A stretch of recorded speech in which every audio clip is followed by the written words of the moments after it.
اور وہ مجھ سے حیرانی سے پوچھ رہے تھے کہ تم کہاں چلی گئی تھی۔ میں اپنے شوہر کے گلے لگ کے زاروں کے تار رو پڑی تھی۔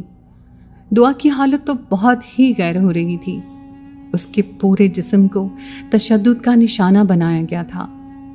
میں نے روتے ہوئے جب اپنے شوہر کو مولوی صاحب کی ساری حقیقت بتائی تو انہیں میری بات پر یقین ہی نہ آیا، لیکن دعا کی حالت خود ہی اپنی زبانی سب کو سنا رہی تھی۔ جب دعا کی حالت کچھ بہتر ہوئی تو وہ روتے ہوئے بتانے لگی کہ مولوی صاحب پہلے ہی دن سے اس کے ساتھ غیر اخلاقی حرکتیں کر رہے تھے۔ وہ بہانے سے اسے اپنی گود میں بٹھا لیتے اور اس کے جسم کو پوری طرح چھونے لگتے، اسے چاکلیٹ اور ٹافیوں کی لالچ دیتے۔ دعا کو یہ سب اچھا نہیں لگتا تھا، اسی لیے اس نے کئی دفعہ مولوی صاحب کو منع کیا کہ وہ ان کے قریب نہیں بیٹھے گی۔ مولوی صاحب نے اسے دھمکایا کہ اگر وہ ان کی گود میں بیٹھ کر سبق نہیں سنائے گی تو وہ بابا سے شکایت کر دیں گے کہ دعا نے صحیح سے سبق یاد نہیں کیا ہے۔ مولوی صاحب نے دن بدن میرے ساتھ عجیب و غریب حرکتیں کرنی شروع کر دی تھیں۔ کبھی کبھی تو وہ اپنی ساری حدیں پار کر جاتے۔ ظاہرہ کیونکہ چھوٹی تھی اس لیے وہ اس بات کو محسوس نہیں کرتی تھی، لیکن مجھے یہ سب بالکل بھی اچھا نہیں لگتا تھا اور میں اسی لیے مولوی صاحب سے پڑھنا نہیں چاہتی تھی۔ لیکن میں نے کبھی ڈر کے مارے یہ بات نہیں بتائی کیونکہ مولوی صاحب مجھے بہت زیادہ ڈراتے تھے۔ جب میں مولوی صاحب کے گھر پڑھنے کے لیے گئی تو مولوی صاحب نے مجھ سے پوچھا کہ زہرہ آج کیوں نہیں آئی؟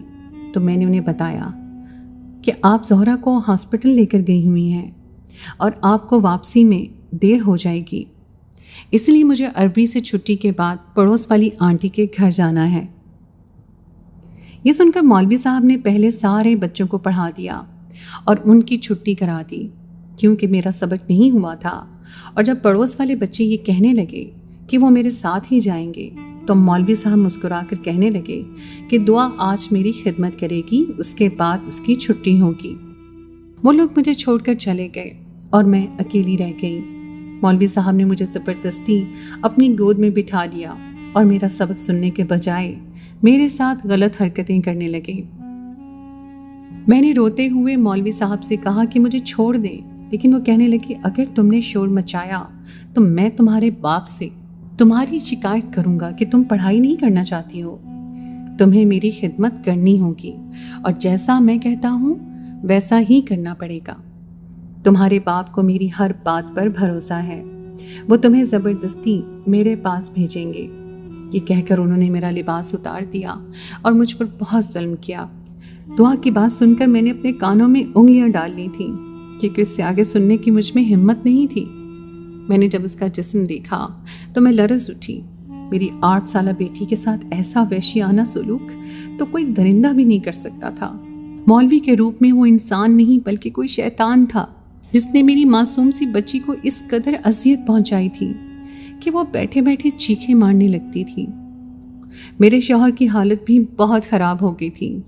وہ پولیس اسٹیشن گئے تو وہاں جا کر معلوم ہوا کہ وہ مولوی دراصل کسی گاؤں سے آیا ہوا تھا جو کوئی مولوی نہیں تھا، بلکہ جب اسے کوئی روزگار نہ ملا تو اس نے عربی کی تعلیم دینے کا سلسلہ شروع کر دیا۔ اس کے پاس کوئی سند بھی نہیں تھی، وہ جہاں بھی جاتا کرائے کا گھر لیتا اور ایسی ہی حرکتیں کرتا، اور جب وہ پکڑا جاتا تو وہ فرار ہو جاتا۔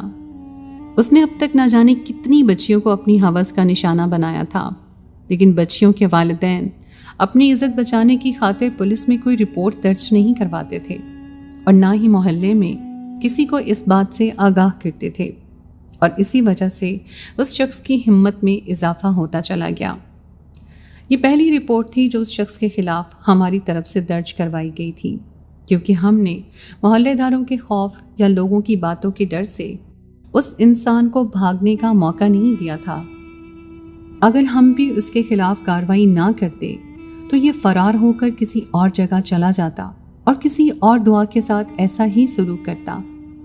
دراصل وہ ایک ذہنی طور پر بیمار بندہ تھا جو کہ اپنی بیوی بچوں سے دور یہاں پیسے کمانے کی غرض سے اکیلا رہ رہا تھا، اور جنسی خواہشات کی تکمیل نہ ہونے کی وجہ سے اس کا ذہن اتنا زیادہ خراب ہو چکا تھا کہ وہ معصوم بچیوں کے ذریعے اپنی جنسی خواہشات کی تکمیل کرنا چاہتا تھا۔